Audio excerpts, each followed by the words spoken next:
Alors, moi, je suis en charge de la direction d'un domaine de recherche qui s'appelle Données et connaissances, qui est dédié aux technologies du big data et de l'intelligence artificielle.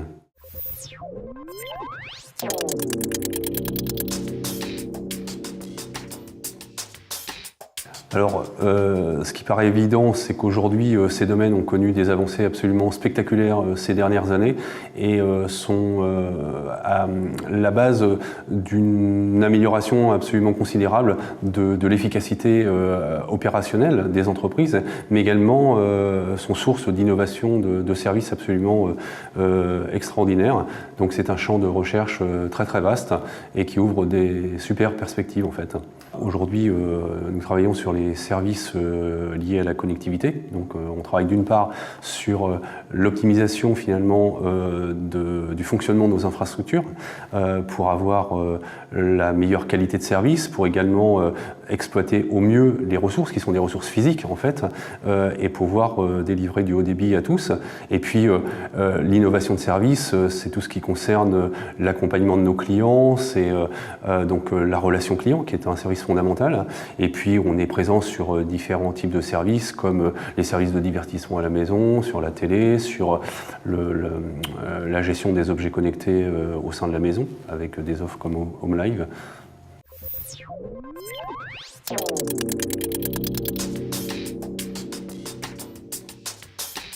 Alors, dans les années qui viennent, et même d'ailleurs, ça fait partie déjà de nos préoccupations actuelles, donc on a deux grands axes en fait qui motivent nos travaux. Le premier axe, c'est l'amélioration de notre efficacité opérationnelle dans toutes les dimensions du terme, et en particulier, donc comme je vous l'indiquais, l'utilisation la plus efficace de nos ressources d'infrastructure.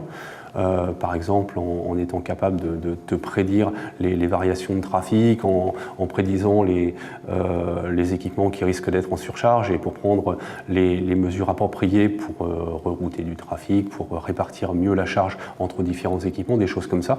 Donc c'est ce qu'on appelle les infrastructures cognitives qui vont bénéficier des technologies d'intelligence artificielle. Et puis en matière d'innovation de service, il ne vous aura pas échappé qu'aujourd'hui on est en train d'assister à un véritable bouleversement dans les interactions homme-machine, avec notamment l'arrivée des interactions en langage naturel et en vocal, qui vont changer complètement la façon dont les utilisateurs vont interagir avec l'ensemble des services, avec l'ensemble des équipements, et qui vont amener beaucoup plus de naturel, et finalement vont rendre tous ces services beaucoup plus accessibles au plus grand nombre.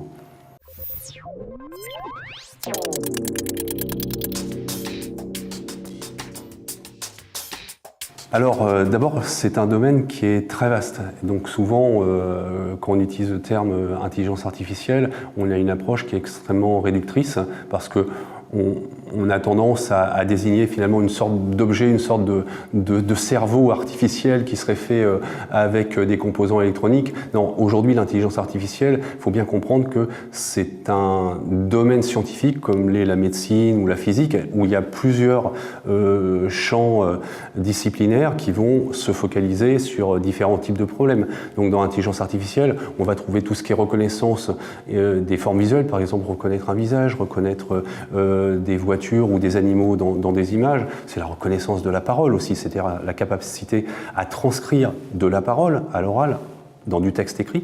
C'est la compréhension aussi des textes écrits, c'est-à-dire quel est le sens, quelle est l'information finalement fondamentale qui est véhiculée.